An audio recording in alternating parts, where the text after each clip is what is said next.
पल में तोला पल में माशा। शेयर बाजार में इसका नमूना देखना हो तो आज वोडाफोन आइडिया के शेयर को देखिए।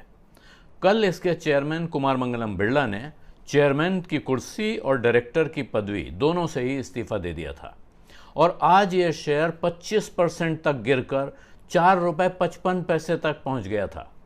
हालांकि बाजार बंद होने के वक्त तक ये फिर ₹5.95 पर पहुंच गया था।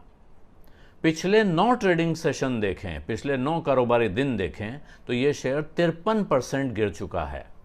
वजह ये आशंका है कि इस हालत में कंपनी अब कारोबार नहीं चला सकती और दूसरा कोई रास्ता दिख नहीं रहा है, यानी ये कंपनी बंद हो सकती है।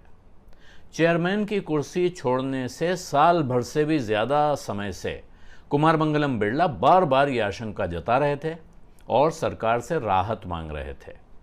अपनी आखिरी चिट्ठी में तो उन्होंने यहाँ तक कह दिया था कि कंपनी चलती रहे, इसके लिए वो सरकार के कहने पर अपनी सारी हिस्सेदारी उसे देने को भी तैयार हैं। वोडाफोन की प्रतिद्वंदी कंपनी एयरटेल के सीईओ गोपाल विट्टल ने भी कहा कि सरकार को वोडाफोन की मदद के लिए आगे आना चाहिए, क्योंकि देश में कम से कम 3 टेलीकॉम कंपनियां रहना ज़रूरी है। ख़ासकर ये ग्राहकों के भले के लिए ज़रूरी है। मगर ये बात पहली बार नहीं कही गई है। अभी तक सरकार ने इसे सुना नहीं, इसलिए ये आशंका लगातार बढ़ रही थी कि अब वोडाफोन आइडिया पर ताला लगने की ही देरी बची है। ऐसे में इसके कर्मचारी क्या करेंगे और इसके करोड़ों ग्राहकों का क्या होगा, ये सवाल भी उठता रहा है। इन सवालों का कोई जवाब तो नहीं आया है, लेकिन आज एक ऐसा काम हुआ है जिसके बाद बाजार में अचानक उत्साह की लहर है और कहा जा रहा है कि वोडाफोन में आज जैसी गिरावट आई, कल उससे तगड़ा उछाल दिख सकता है। हुआ यह है कि सरकार ने संसद में एक नया संशोधन विधेयक पेश किया है, जो इनकम टैक्स एक्ट में संशोधन का बिल है। जिसके पास होते ही रेट्रो टैक्स खत्म हो जाएगा। रेट्रो टैक्स मतलब रेट्रोस्पेक्टिव टैक्स, यानी पिछली तारीख से लगने वाला टैक्स।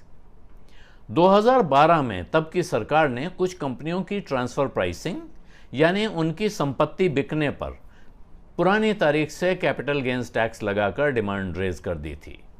वोडाफोन और केन इंडिया पर इसका सबसे बुरा असर हुआ था। दोनों ही कंपनियां भारत सरकार से मुकदमा लड़ रही थीं उस पर। लंबे विवाद के बाद भी वोडाफोन पर करीब 22,000 करोड़ रुपए की देनदारी बनती थी। अब सरकार ने इनकम टैक्स कानून में यह बदलाव खत्म करने का फैसला किया है। इसका असर वोडाफोन पर दिखना लाजमी है, लेकिन क्या इससे वोडाफोन आइडिया की सारी मुसीबतें खत्म हो जाएंगी, ये कहना मुश्किल है। लेकिन अंधेरे में रोशनी की एक किरण तो है।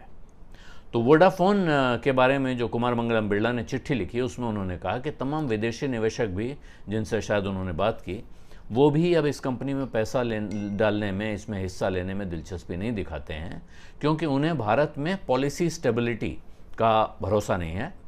तो ये भी हो सकता है कि कोई विदेशी निवेशक अब नई परिस्थितियों में, जब रेट्रो टैक्स खत्म हो जाए, तो शायद इस कंपनी में दिलचस्पी दिखाए। ये भी हो सकता है कि वोडाफोन आइडिया की आधी मुसीबत यहाँ ख़त्म हुई है, इसके आगे का कोई रास्ता निकल आए। तो उम्मीद पर दुनिया कायम है, उम्मीद पर वोडाफोन आइडिया के शेयरधारक भी अब काफ़ी समय तक टिके रहेंगे, ऐसा लगता है। लेकिन उम्मीद से ये कारोबार तो चलता नहीं है, और अगर इस कंपनी को सरकार कोई मदद देगी, ये बात मैं पहले भी कह चुका हूँ, तो फिर ये सवाल उठेगा कि आप BSNL और MTNL को वैसी ही मदद देकर उनको मजबूत प्लेयर के तौर पे मैदान में क्यों नहीं खड़ा कर रहे हैं।